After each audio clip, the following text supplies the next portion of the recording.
Por estas fechas se cumplen 75 años de la caída de Bilbao durante la Guerra Civil, previa ruptura del famoso cinturón de hierro y siguiente resistencia final en Archanda. ¿Pero qué era y para qué servía el mencionado cinturón? Y esperemos con este trabajo aclarar algunos conceptos y también romper algunas ideas cliché que rodean al asunto. Avanzada la Guerra Civil y con un territorio prácticamente reducido a la provincia de Vizcaya, el 7 de octubre de 1936 José Antonio de Aguirre se convierte en lehendakari del gobierno provisional de Euskadi, donde a su vez es consejero de Defensa. Desde ese departamento se organiza el Ejército Vasco. Una de las primeras ideas que se pretende materializar consiste en la construcción de un perímetro defensivo alrededor de la capital, Bilbao, a una distancia prudencial de la urbe, para que en caso de invasión del territorio vasco y la caída del mismo, la capital pueda resistir un asedio prolongado. Para ello han de reunirse dos condiciones. Una, que Bilbao conserve dentro del perímetro defensivo su puerto con las baterías de costa, sus aeródromos, su central eléctrica, sus fábricas y su embalse. Y otra, que este espacio sea defendible, es decir, que su amplitud y longitud no supongan querer abarcar demasiado, imposibilitando la hermeticidad de las defensas. La empresa a realizar será responsabilidad del jefe del Estado Mayor del Ejército Vasco, comandante Alberto Montauz, persona de total confianza del lehendakari e idónea para este proyecto. Pertenece al arma de ingenieros y ha sido profesor de fortificación en la Escuela Superior de Guerra. Creado el negociado de fortificaciones, Montauz contará con dos capitanes de ingenieros a su mando para dirigir la obra, Pablo Murga y Alejandro Goicoechea, este último de la rama de ferrocarriles y sin experiencia en fortificación.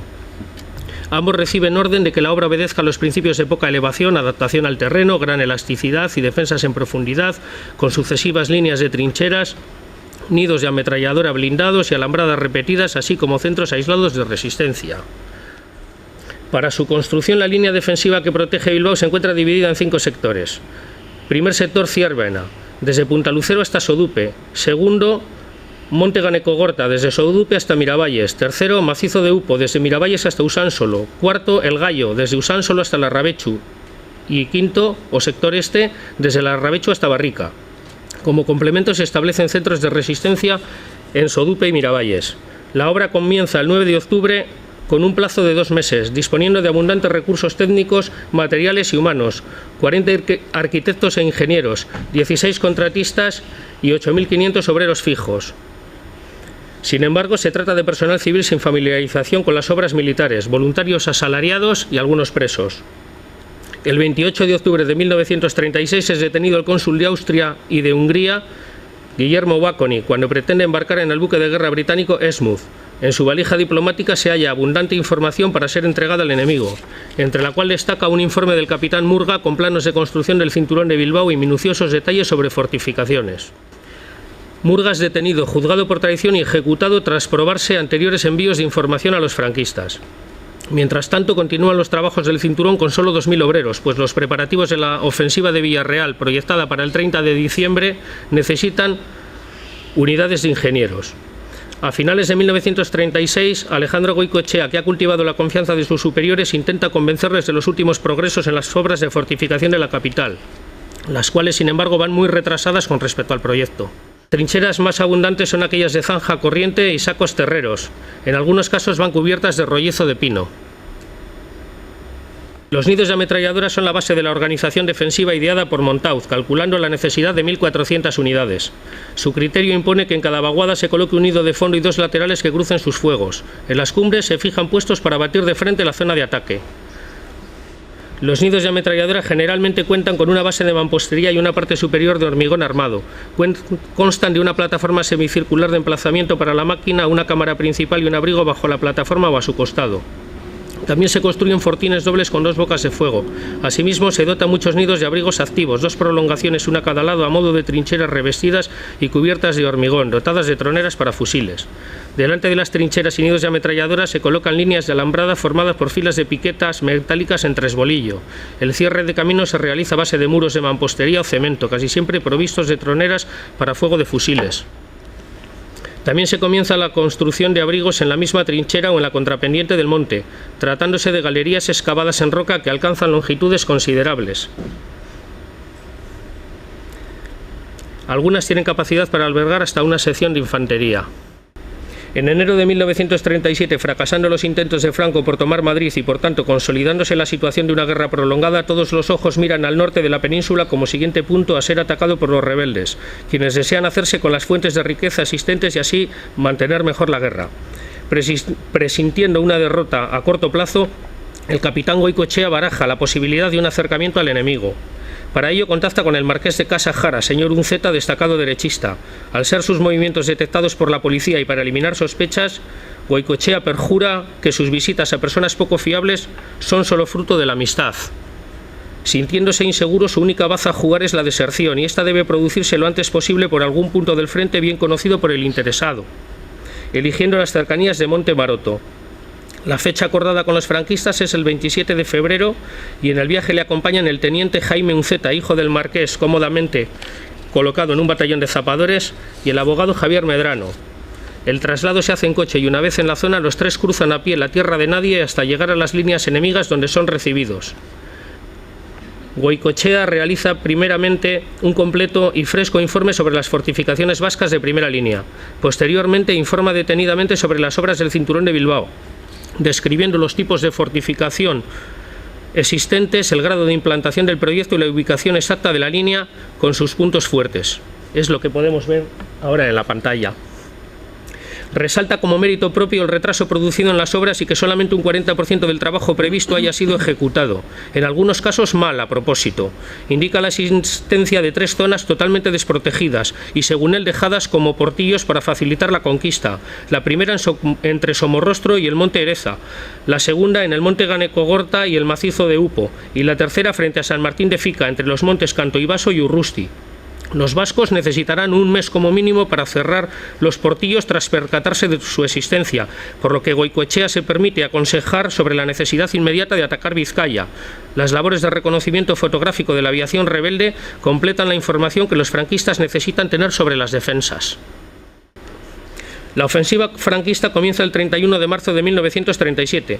El frente roto por Álava y tras sucesivos ataques franquistas y contraataques leales, el enemigo se acerca al cinturón a una media de 500 metros diarios, mínima pero peligrosa. Los defensores siguen con la idea de robustecer aquellos tramos del cinturón en condiciones más precarias pero sin grandes progresos. El 9 de mayo el Lehendakari decreta el cese de Montauz como jefe del Estado Mayor para nombrarle su asesor técnico. Este, ante la falta de tropas de guarnición, asigna a cada una de las 5 divisiones del ejército vasco su despliegue en el cinturón. Sus informes y los del asesor Monier sobre el ritmo y calidad de las obras son bastante críticos. Falta personal, conocimientos militares y motivación.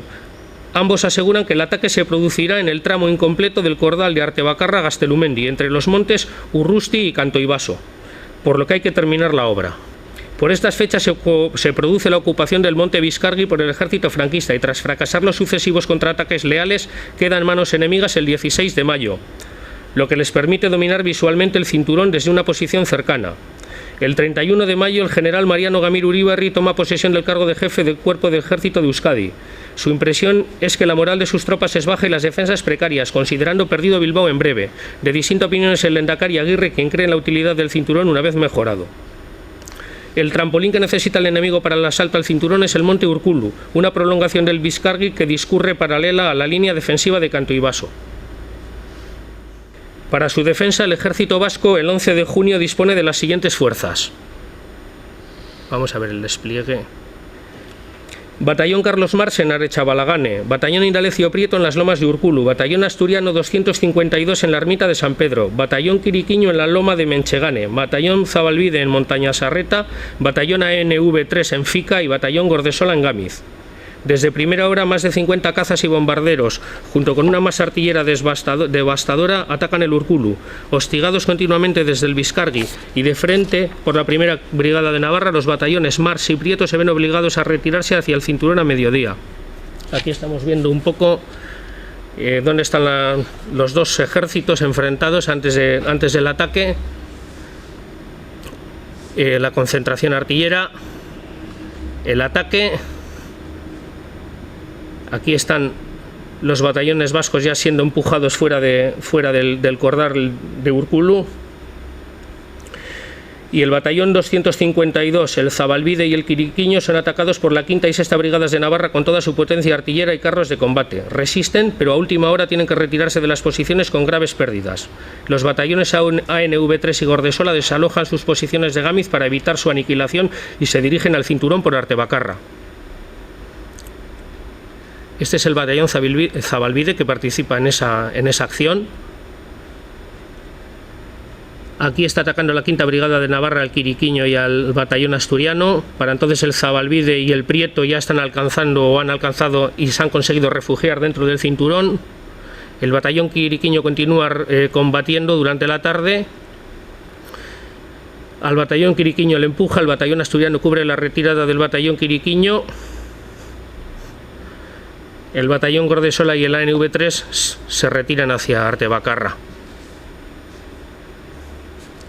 Mientras tanto, la aviación rebelde bombardea la carretera y la vía ferroviaria Bilbao-Lezama en Derio, a fin de cortar las comunicaciones y suministros al frente. Como es costumbre, el ejército vasco planea un contraataque por la noche sin la amenaza de la aviación, para recuperar las posiciones perdidas y alejar al enemigo del cinturón. Lo efectuarán las fuerzas de la Brigada 12 de la Primera División y de la 4ª Brigada Expedicionaria Asturiana. Los batallones Saco y Vansetti, Avellaneda, 231 y 212 se lanzan al asalto. El combate es muy encarnizado, aunque el batallón Avellaneda consigue alcanzar sus objetivos y mantenerse hasta el amanecer, en que se retira. Estas son las nuevas posiciones. Aquí tenemos al batallón Celta, que se quedó de guarnición en la Rabechu. Aquí está el batallón Saco y Vansetti, que va a participar en el contraataque para recuperar Arechabalagane. El batallón Avellaneda, la lápida del aviador que cayó durante aquellos combates. Y bueno, y aquí tenemos a los 4 batallones como intentan recuperar la cresta de Urkulu y no pueden. El batallón Saco y Vansetti intenta alcanzar su objetivo, es repelido. El batallón Avellaneda alcanza el Urkulu, pero se tiene que quedar en las crestas pernoctando y se tienen que retirar. Aprovechando el buen tiempo y la inercia del éxito, el ejército franquista se dispone a romper ya el cinturón. Frente a él, las unidades leales se encuentran muy desgastadas, lo que obliga al general Gamir a modificar la disposición de tropas inicialmente planteada. A los batallones celtas Salsamendi y Azaña, que son los batallones de reserva que han quedado medianamente disponibles de las fuerzas que disponía el general, se les unen refuerzos. En la línea de Gastelumendi a Urrusti se incorporan los batallones Martiartu, UHP y los asturianos 223, 228 y 234. Esa sería la disposición de defensa del cinturón. En el tramo de Urrusti a Berriaga se posiciona la Brigada 6ª de la 2ª División con los batallones Rebelión de la Sala, Moategui, Baracaldo y Rosa Luxemburgo. Además, el mando vasco ha conseguido reunir unas 16 piezas de artillería de pequeños calibres. En lo referente a aviación, los defensores no disponen de aparatos. Las defensas son atacadas a primeras horas del día 12. Para ello, los franquistas han dispuesto de 40 baterías con unos 120 cañones. Veamos la proporción, y una masa aérea sin precedentes, 70 bombarderos y 40 aviones de caza, frente a nada. Mientras la artillería machaca las defensas vascas con 80 proyectiles por minuto, la aviación bombardea, incendia y ametralla. Los defensores aguantan la agresión, pero los refugios construidos no son suficientes. Y aquí tenemos al batallón Azaña, que es de los que estuvo en la defensa, junto con su emblema. Y aquí tenemos al batallón Martiartu, junto con el emblema que llevaban en la chapela los gudaris de Eusko Gudarostea. El servicio de ametralladoras en los nidos que había en Gastelumendi lo realizaba la 5ª compañía, recién formada 5ª compañía del batallón Saseta. Curiosamente, en uno de esos nidos murió su comandante. Y el batallón Amuategui pues también estaba entre la zona entre Urrusti y Berriaga. Algunas piezas de pequeños calibres del tipo de la que veis en la fotografía, frente a esto que tenemos en la fotografía, que son las piezas que utiliza el general Franco para romper el frente. Y una masa artillera y una masa aérea muy moderna. Esto es como ven los franquistas el cinturón, lo están bombardeando en esta fotografía. Esto es como están viendo las operaciones que están dirigiendo de ruptura del frente. Primero lo están bombardeando para ablandar. Es curioso el dibujo de la derecha es como vio una revista nazi alemana en junio de 1937 la ruptura del cinturón de hierro en la que colaboró su aviación.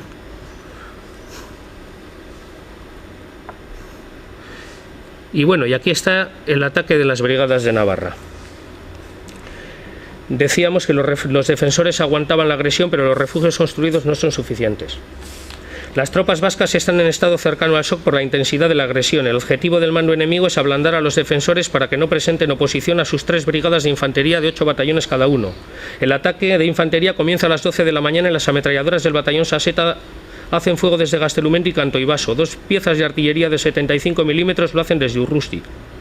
Detectadas por la aviación, unas y otras sufren represalias artilleras contrarias, quedando silenciadas. A las 2:30, el 3er batallón de Argel de la 1ª Brigada de Navarra alcanza el cinturón entre Urrusti y Cantoibaso, seguido de otros 3 batallones. Para entonces, las tropas defensoras se han visto obligadas a retirarse. Ello permite al enemigo colocar 20 batallones, cerca de 12.000 hombres, en un lienzo de 3 kilómetros. Aquí tenemos el comandante Roque Amunarri del batallón Saseta. Se acercó a Gastelumendi para estar más cerca de sus hombres y murió. Aquí es como empiezan ya a romper el cinturón. El objetivo de los franquistas es desgarrar ese boquete logrado y abrirse paso en todas las direcciones atacando el cinturón desde dentro. Lo estamos viendo ahora. La 1ª Brigada de Navarra, que penetra por Cantoibaso y ocupa Gastelumendi, se despliega en 3 direcciones, por Irurimendi, Loroño y Astoreca, tras rechazar un contraataque vasco. La 5ª Brigada de Navarra ocupa Goitiolza, la ermita de San Vicente y Garayolza, en las puertas de Lezama, aunque sin interferir en la carretera. La 6ª Brigada de Navarra ocupa el 1er Urrusti sin poder avanzar por el Cordal al ser frenada por el batallón Rebelión de la Sal, que ocupa posiciones en ese punto. El mando rebelde decide no intentar mayores avances por ese día. En las siguientes fechas, los franquistas desalojan a los últimos defensores del cinturón, sufriendo un contraataque sin carácter decisorio en Mantúliz. Sus tropas avanzan sin ninguna oposición por el valle de Chorierri, mientras el ejército vasco se repliega hacia posiciones inmediatamente anteriores a la capital. Bilbao caerá el 19 de junio de 1937, una semana después de la ruptura de su cinturón defensivo. Miles de gudaris y milicianos ofrendarán su última sangre en Archanda y Santo Domingo a cambio de que centenares de civiles y combatientes puedan ser evacuados hacia Santander. Mientras tanto se crea el mito. Los invasores precisan de dar el máximo prestigio a su victoria. Para ellos el cinturón defensivo de Bilbao, la de Montes de Hierro, es el cinturón de hierro, y con ese nombre que jamás tuvo nos ha llegado hasta nuestros días, haciendo su cambio hacia la denominación original tarea estéril. Otros mitos salpicados de grandes verdades se han creado desde entonces sobre el cinturón: lo recto de sus trincheras, lo frágil de sus abrigos, lo vistoso de sus nidos de ametralladora y un largo etcétera. Las obras fueron realizadas según las teorías sobre fortificaciones existentes en la época. Aplicándolas no se conseguía un resultado milagroso, no se obtenían defensas inexpugnables, pero si se ejecutaban convenientemente sí podían resultar grandes obstáculos para el enemigo. Estas obras, construidas por personal civil con algunos de los errores enumerados, llegaron a imponer respeto al contrario. Sin ser óptima su calidad, recogían en buena medida las necesidades de la defensa, pero no hubo modo de conseguir acabarlas en sus zonas más secundarias, una de las cuales precisamente aprovechó el enemigo para su ataque. El cinturón no estaba mal concebido como suele acusarse. Ni siquiera las traiciones de Murga y Goicoechea fueron decisivas en absoluto. De hecho, este último se cuidó muchísimo de levantar sospechas de sabotaje para no arriesgarse ante la evidencia. Fue la superioridad aérea en proporción de 100 a 0 y la artillería en proporción de 10 a 1 del llamado Ejército Nacional la que rompió el cinturón. Su infantería, mejor dirigida pero no superior a la vasca, se limitó a recoger el fruto de los anteriores. La suerte del cinturón estaba echada. Mejor o peor construido, jamás podría aguantar semejante agresión sin precedentes en la historia militar. Fue, sin embargo, un hasta entonces oscuro ingeniero ferroviario, exmilitar, el capitán Alejandro Goicoechea, quien cargó a sus espaldas como pago a su traición la responsabilidad popular de la ruptura del cinturón. Años más tarde proyectaría el tren más famoso de la historia ferroviaria española. Mientras tanto, en la amargura de la derrota, muchas gentes de Euskadi se susurraban con rabia al oído: Talgo traicionó a los gudaris, odiadle. Eskerrik asko, Aitor.